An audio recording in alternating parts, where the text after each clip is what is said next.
Donald Trump doesn't just live large. He lives, really, on top of the world. He is the American dream. We had to see it for ourselves, so we sent one of our producers to spend a whirlwind day in the life of Donald. There's a vibe, there's an indescribable it factor that, you know, I don't think you can teach. They don't teach it in the Wharton School of Business.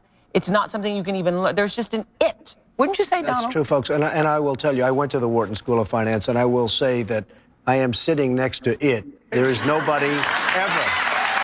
Isn't it funny how, in a span of just a couple of years, black people completely turned against Donald Trump? Black people, including Oprah Winfrey, loved Donald Trump.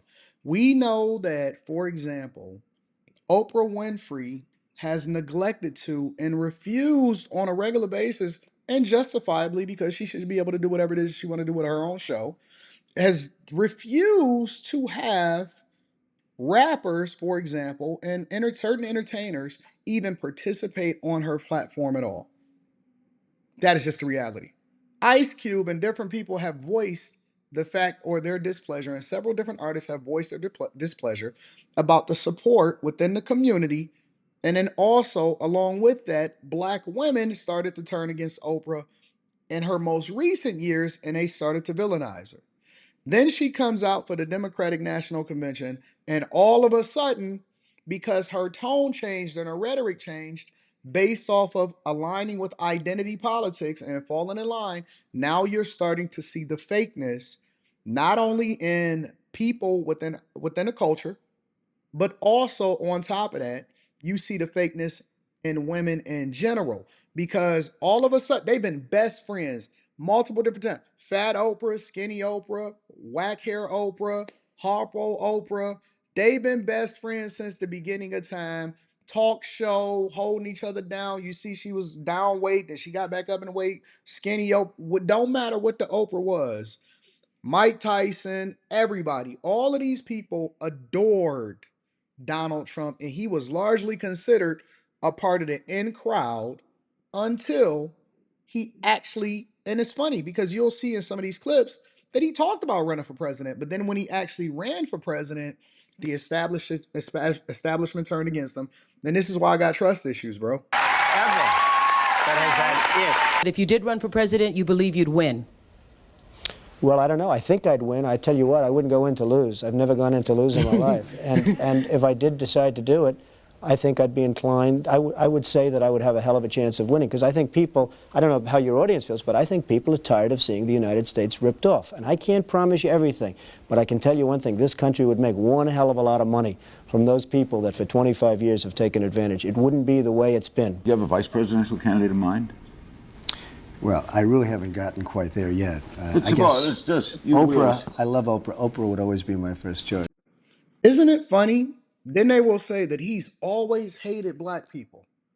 One of the biggest supporter and promoters of the black community, and has always aligned himself with the black community forever, the entire time. Now you got the DLU Lees, the Ricky Smileys, and all of these people.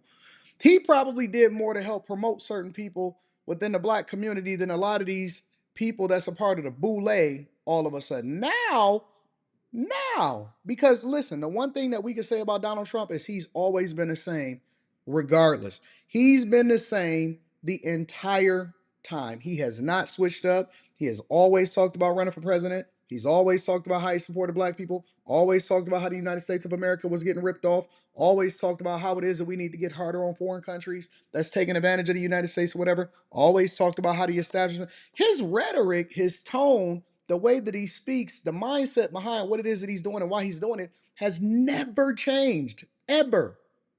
But then all of a sudden he's racist. I'm so thankful that we live in a social media era where we can go back and we can pull up this footage and have a conversation about how this rocks out.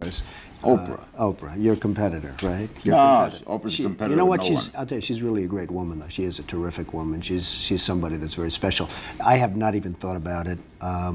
I guess we'll see. Donald Trump has released a book where he's published letters that he's received over. And obviously, this is a more recent video right here, right? years. One of your letters is front and center. I heard about that. Okay, She used to write, think about this, y'all. She used to write letters to Donald Trump. Write letters, handwritten letters to Donald Trump.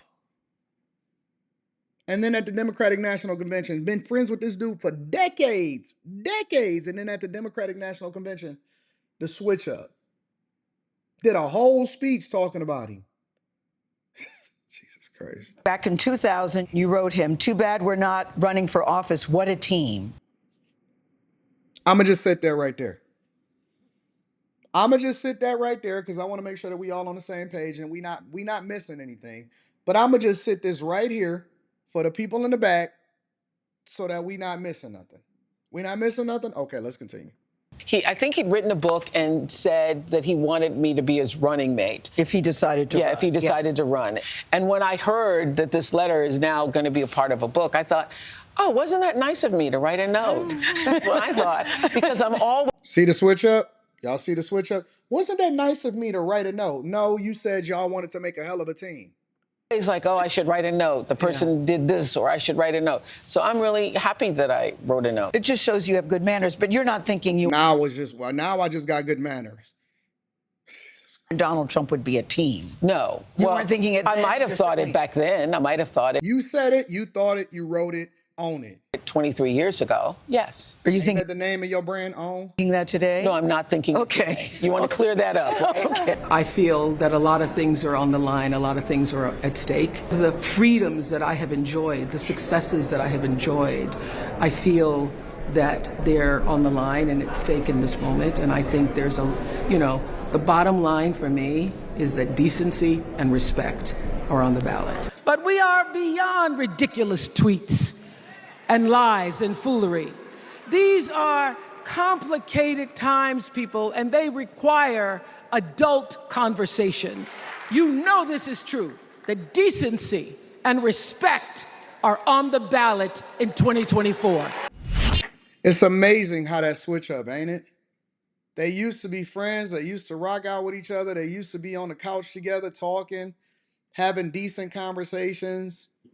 All of this stuff, talking about running for presidency with each other, holding each other down.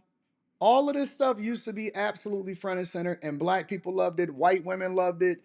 They all got along. They made a lot of money together. They got to the bag together. They wrote notes to each other. He went on CNN and held her down against her competitors. And now all of a sudden it's the go along, get along game. That's how they switch up on you. That's how identity politics work. They'll then start to paint you as a sellout. They'll start to paint you as racist. I'm not even sure what her ultimate goal is. I don't know if she's trying to actually do a rebrand because of everything that's been happening as a fallout of how people view her, or if she actually, honest to God, believes this. I think it's a rebrand. I think it's something that we need to start paying attention to, and we got to start calling the chameleons out for who they are, because they use you, they abuse you, and then they discard you depending on whether or not they need you at the time. Make sure y'all tap into the Patreon. Link is in the description. Also, Teach Henley, 40% off your first order plus 20% off life. I'm curious. Do y'all see this the way that I see it? Are you looking through the hourglass and you can see the person that's on the other side? Keep turning it the other way? Or do y'all think that these people authentically have y'all best interests at heart as y'all continue to celebrate them based off of y'all short memory at the Democratic National Convention? Let me know in the comments. I want to know what y'all thinking. And be honest. And be honest. As you see these people flip-flop and turn on each other, depending on who was running at that particular time. And he's never said anything negative about her or about black people in general. I love you. I appreciate you. Let me know in the comments.